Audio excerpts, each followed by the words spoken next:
guys! Welcome back to my channel. So for today's video, dahil back to school naman tayo mga best!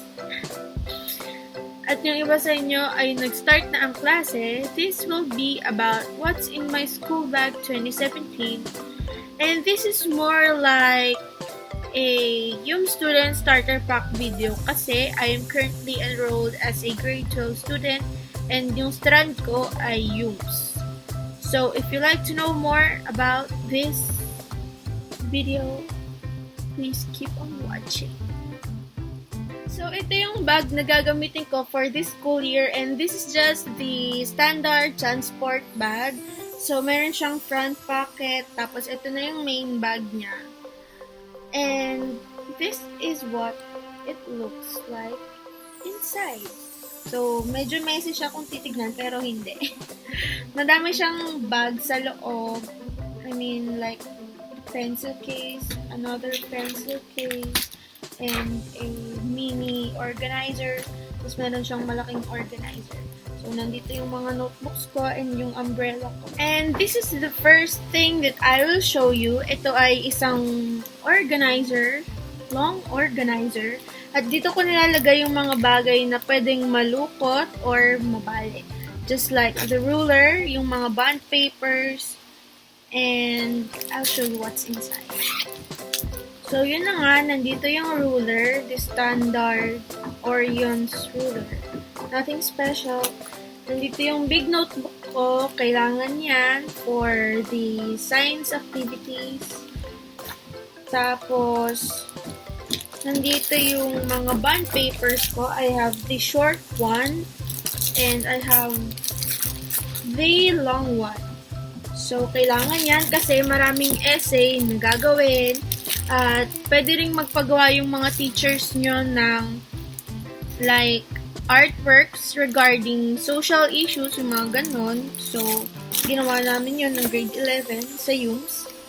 And here I have my folder at ang laman niya ay mga colored papers, art papers, and mga ganon. Para lang hindi siya malukot.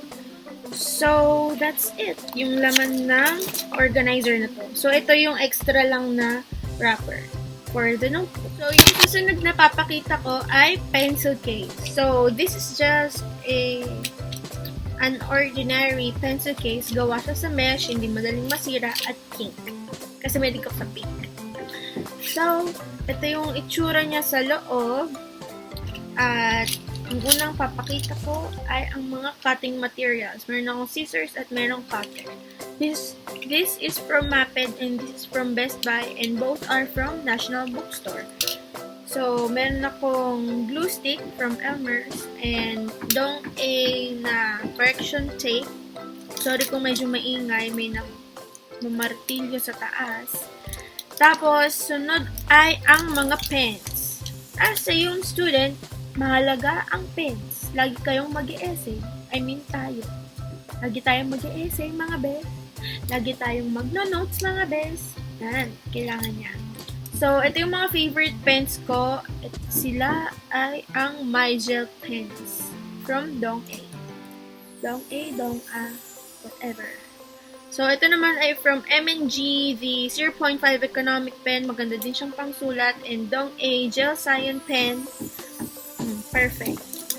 Sunod naman ay ang mechanical pencil from Faber-Castell. I don't know how you pronounce it.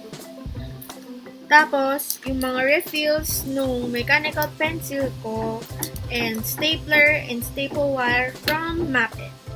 So, nandito rin yung sharpener. Hindi ko alam kung bakit ako may sharpener. At wala naman akong pencil.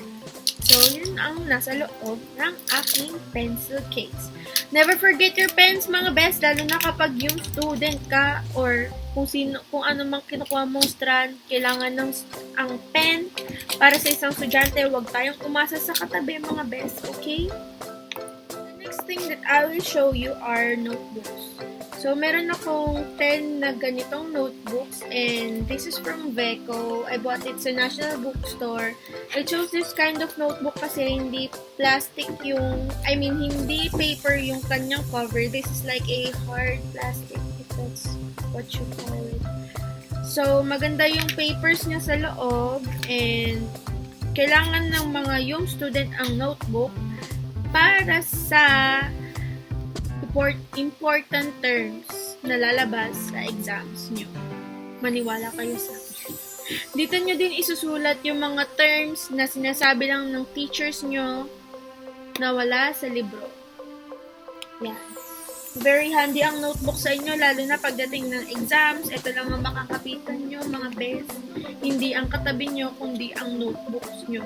Okay? So, ang susunod ulit ay pencil case ulit. So, sa loob naman itong pouch na to, nandito yung mga markers ko. Yung colorful pens ko, nandito siya sa loob. At punong-punong siya. So, una ay ang Stabilo Swing Cool Highlighters.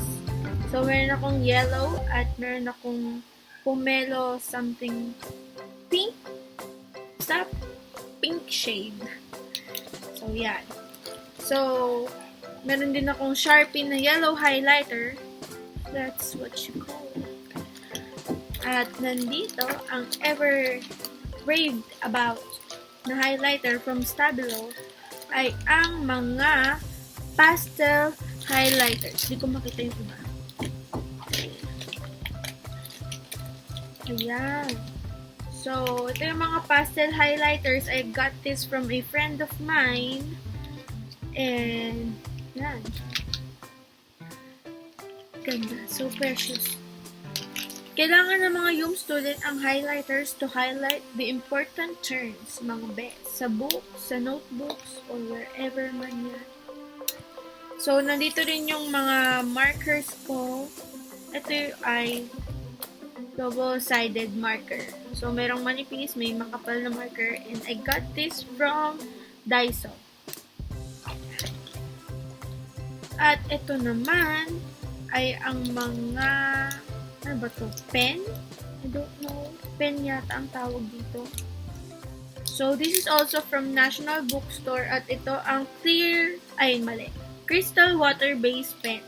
So, iba-iba yung colors niya. Nagagamit ko to kapag sinisipag akong magpaganda ng notes. Yan, very handy ang mga yan. So, ito ay Sharpie pen. Tagal na to. At ink na pen. Charot. Faster na pen. Name pen. So, pwede nyo siyang pangsulat sa mga books or notebooks nyo for your name. Kaya nga siya name pen.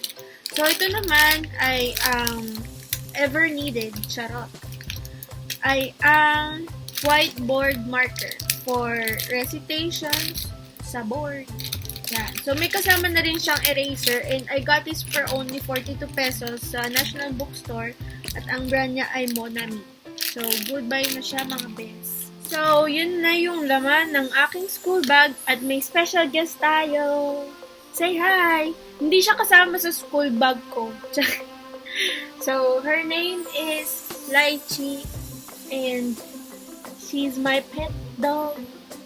And, yan. Yun lang. Thanks for watching, guys. I hope this video will help you. Bye!